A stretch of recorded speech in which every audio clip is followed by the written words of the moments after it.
Hello and welcome. It's that time again, time for Game of the Year here on the channel for 2023. Yes, I know it's very late. Yes, I know it's actually almost February. I had a cringy skit I wanted to put in here of getting whispered off screen and reacting to it. I chose not to do it ultimately because it is my fault, because I spent most of last year putting a lot of time into Guild Wars 2 and Lord of the Rings Online, and I'm going to own up to that. But that's not the important part. The important part is that we got Game of the Year to go with, right? It's time to talk about all those cool games that came out last year. And so we have a handful of awards that I'm going to hand out today. And finally, there'll be a video that's just my top 10 games of the year. But we're not going to spend too much longer getting into the weeds here. Let's talk about the awards. And I've got a handful of them that I'm really excited to talk about here. First off, most surprising. This was the game that came out in 2023 that knocked my socks off. The game that I did not expect to be not only this good, but also maybe to be this impacting on me. I didn't expect this game to stick with me the way that it has. And so I'm going to give this award to Venba. When I first played Venba on stream, I thought Venba was just going to be a fun cooking game. And I knew there was a story attached to it. But there's a story attached to a lot of games, and those stories don't always necessarily grab me. But by the time I reached the end of Venba, I was in tears. That game hit me really hard emotionally, and it made me care about those characters in a very, very short amount of time, in a way that a lot of games never do. I'm very much a character person. I'm very much a moments-focused person. The overall plot doesn't have to be as strong if the characters and the moments are. And I will never be able to forget the scene. I'm going to try to avoid spoilers here. The scene of character on the bench with broken glasses, or of character going through phone. It is absolutely incredible. This is not the video that will have a lot of spoilers. It's probably going to be the top 10. But I wanted to highlight Venba because in a year of great games that had some really good stuff in them, and some games coming up that did surprise me, I do think it's Venba that surprised me the most. Haven't played it yet. It's very short. You can finish it in 2 to 3 hours at most. Absolutely should check out Venba. It is so much more than just a cooking game, even though it is a beautiful cooking game. It makes you hungry when you play it, but there is so much more of a story to tell there, and I strongly, strongly recommend it. Our next award is for Best Name. We do this one every year, and Best Name is a really fun award because it could be the best name of a game for any reason, right? And there were a lot of runners-up for this category. I think things like Lies of P and Hi-Fi Rush and Baldur's Gate. I mean, yeah, that's a series, but the name does roll off the tongue, right? Ultimately, though, I had to give this award, to Slay the Princess. A game that just has a very evocative name. It tells you what you're supposed to be doing. You're supposed to slay that princess. But how you do it and what unfolds from there is completely up to you. And when it came down to this award, yeah, I had a whole list in front of me, but Slay the Princess was the one I had to pick every single time. I wanted it to be my most surprising, and it would have been if I'd played it without knowing that Jonathan Sims was the narrator. But once I knew Jonathan Sims was the narrator, I knew I was going to enjoy it because I love the Magnus Archives and now the Magnus Protocol. But ultimately, Slay the Princess, not just a great name, also a great game.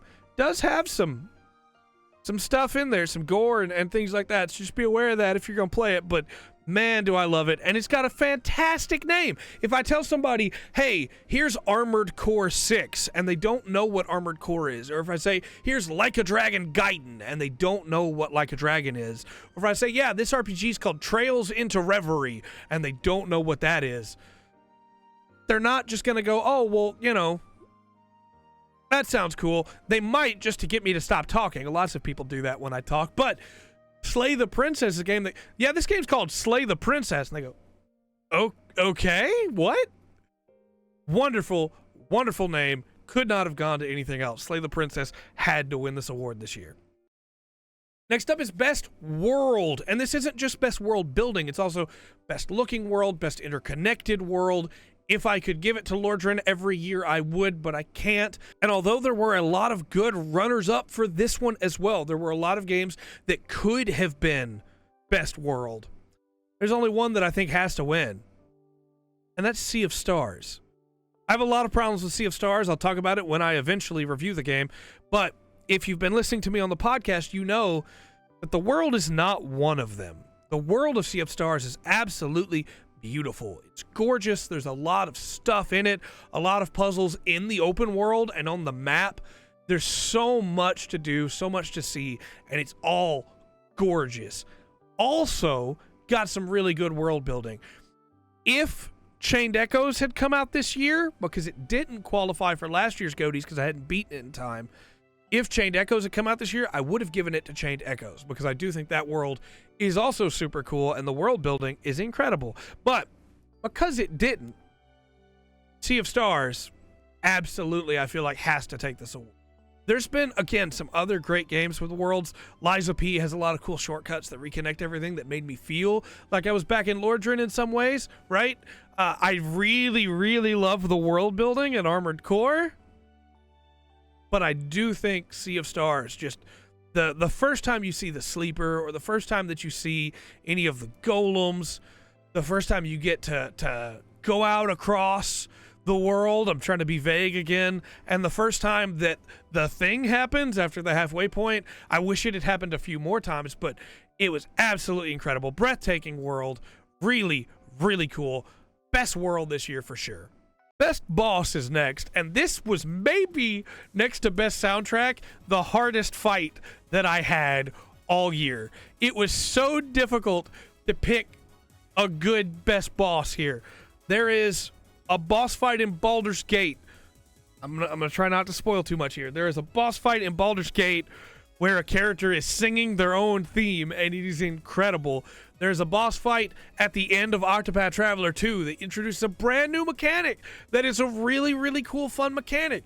There's Roquefort in Hi-Fi Rush, and the incredible soundtrack there, and the way that all the beat comes together as you fight. Spoilers, I guess, for Hi-Fi Rush, as you fight a giant robot werewolf. And then the final boss of Lies of P is also a really, really great fight, as you have to try and counter and be able to take down this incredibly tough enemy without specters to back you up if you've been using them all game. I loved all of those, but the winner this year for me, this could get me in trouble. The winner this year for me is Bahamut from Final Fantasy 16. Hey, so quick editor's note here. Originally, I was going to show footage of this fight because it's super sick. There's a lot, like a lot more than I thought, of spoiler dialogue in there that ruins some of the bigger reveals in the game, and I don't really want to do that in this video. So just imagine the coolest fight you've ever seen and then multiply it by like 3, and there you go. So you're just gonna see me talk for a little while, but sorry. Thanks. There's a lot of great boss fights in Final Fantasy 16, but Bahamut is my absolute favorite. The music is incredible.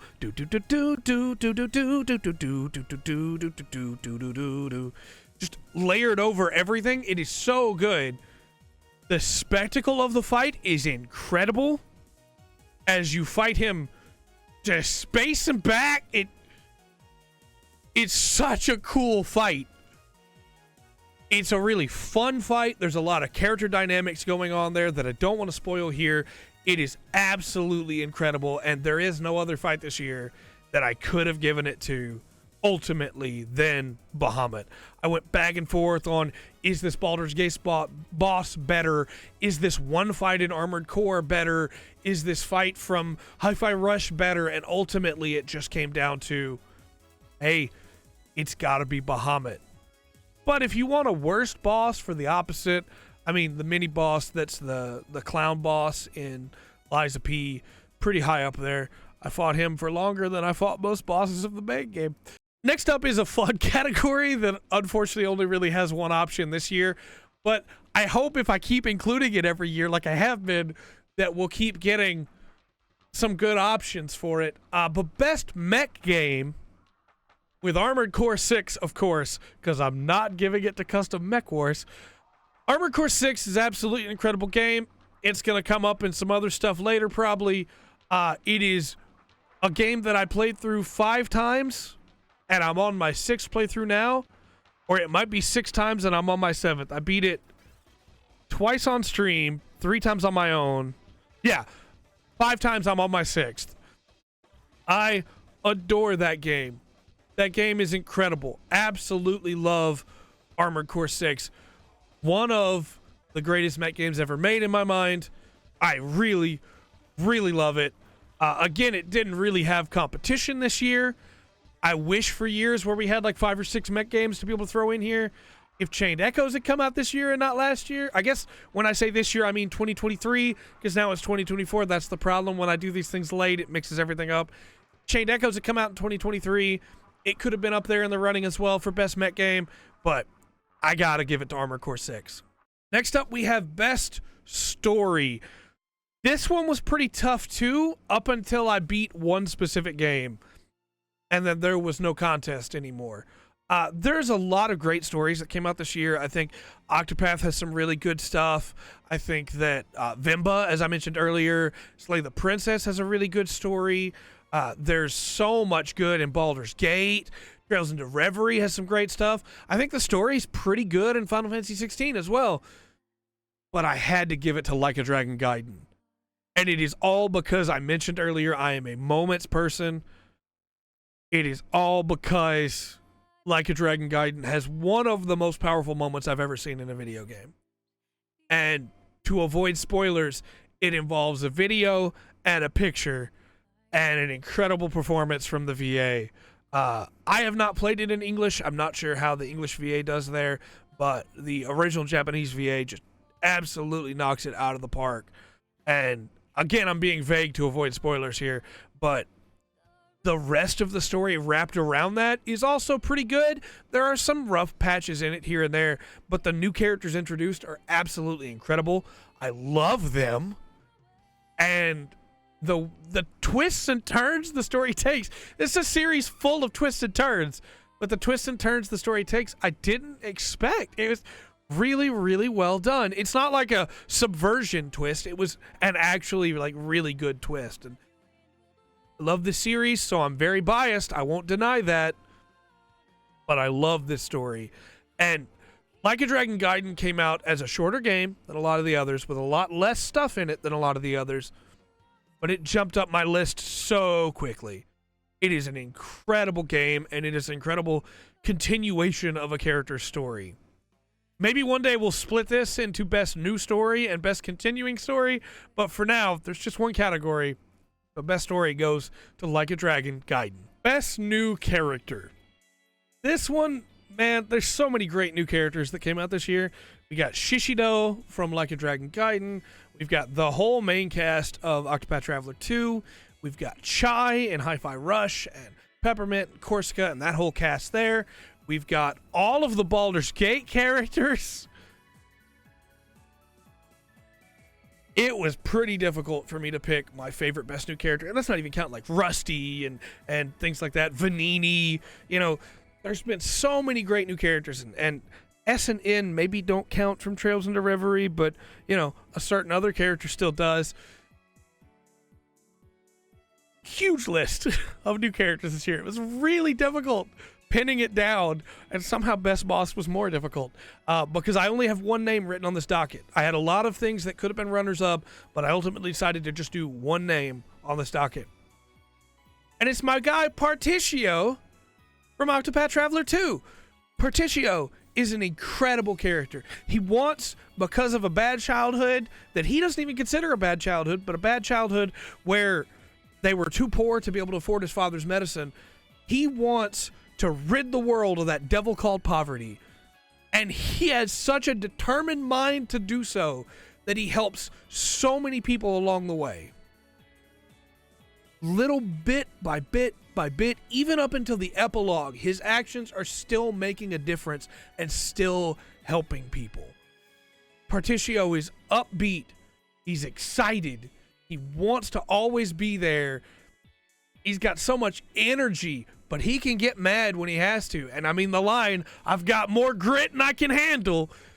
Particio is an absolutely incredible character in a year full of incredible characters, but it had to go to him. I had, like I said, an entire list before me. For each one of these, I made a list of nominees and cut them back down until I got to where I was happy with it. But on some of these, I left the nominees up there, and they're the ones I've been mentioning. On this one, I just cut it down to Particio. Because as good as Shishido is, and Like a Dragon Gaiden, as good as Shadowheart and Karlach are in Baldur's Gate 3 and Astarion is, and I romance Shadowheart, as good as all of them are, Particio was my favorite new character of this year. And he's the one that I'm going to wish is in more stuff as I go forward. And I know he won't be, unless I want to play the terrible gacha game that they made. And I don't. Ultimately, I use that phrase way too much, but ultimately, Particio was my favorite character of this year. And this was a year that had Rusty, that had Shadowheart, that had Joe Ryu. Just a great year for characters, and especially new introductions to gaming. Next up is Best Cast. Again, this one should have been hard. It came down to 3 games. I disqualified 1 because Trails into Reverie shouldn't count here because most of those characters are from previous games. So much as I wanted to just go, well, yeah, my boy's there. It's got to be Trails into Reverie. Like, no, I'll be good. I'll cut it. It came down to Octopath Traveler versus Baldur's Gate 3 for me, and I gave the choice to Baldur's Gate 3. I think that cast is absolutely incredible. Not just the main characters, the characters that you can recruit, the companions, everything there, but the storytelling that you get with your character, with Tav, the stuff that you get with Dark Urge, everything to do with the side characters and the growth they have. I do think some of them could be fleshed out a little bit more. There were some side characters that stuck around for a while and kind of didn't do anything while they were around. But I think that part of that is because, part of why I love it, is because from Act 1, the choices I made changed who I interacted with throughout the entire game. And I really loved the group of characters that I put together. I got the bad ending for one character, and I got the neutral endings, I guess you could say, for a couple characters. And it really broke me up that I got the bad ending for that one character, because even though I never used that character, not once throughout the entire game, I didn't think I cared that much about that character until I got the bad ending, and then I went, man, I messed up. That character deserved better than that. I got the neutral ending for most characters, and I got the good ending for some characters. Good, I guess, is relative depending on choices, but I was really, really excited to see this cast grow. When I played through all of Baldur's Gate 3 with my wife, and when we were first playing through it, I kind of didn't care about Lae'zel or Will or Gale or Halsin or any of them. But over time, talking to them in camp, having events with them out in the world, they absolutely floored me. And the chat of the podcast gave me a hard time because I didn't romance Karlach, but man, Karlach's a lot better character than I gave her credit for, and I'm gonna have to romance her this next run. I really, really like Shadowheart. That's probably easy to see. And I like Astarion a lot too. I think they did a really good job writing these characters that feel like they're on this adventure with you. They don't just feel like tag-alongs. They don't just feel like companions. They feel like they're with you. It reminds me a lot of the way that I felt with Mass Effect 2 and Mass Effect 1, with Garrus in Mass Effect 1 and Rex as my go-to boys. And it felt like they were with me. It wasn't just, hey, yeah, they're shooting enemies for me. No, Garrus and Rex were with me. You know, they were my boys. And I felt that way again here. And I think a lot of games have companions that don't always necessarily feel like they're a part of the plot. But everywhere you go, these people have things to say. They're a part of the discussion. They're a part of the story. It kind of makes me wish I could just take them all with me. I know there's mods to do that. I might do that mod at some point, but I absolutely love this cast. I'm just going to keep gushing about it if I don't stop. We're going to move on.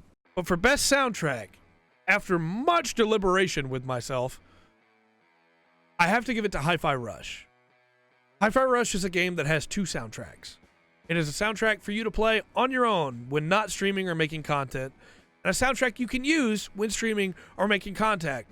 And I'm not going to sit here and tell you that I gave it the award because it has both, or even because they made a soundtrack specifically that would allow me to stream this game that I love whenever I want and not have to worry about legal trouble. But I am going to tell you that it's two incredible soundtracks. Two really, really good sets of music that I think together become the best one of the year for sure. I mean, even if we don't count in the stuff from Nine Inch Nails or anything like that, any of the non-streamer version, the licensed music, the actual like streamer version is really, really good. I listen to Surfacing at least once a week, and anytime that I'm feeling down, I listen to Too Big to Fail. There is so much good music in that game that I've kept listening to afterwards.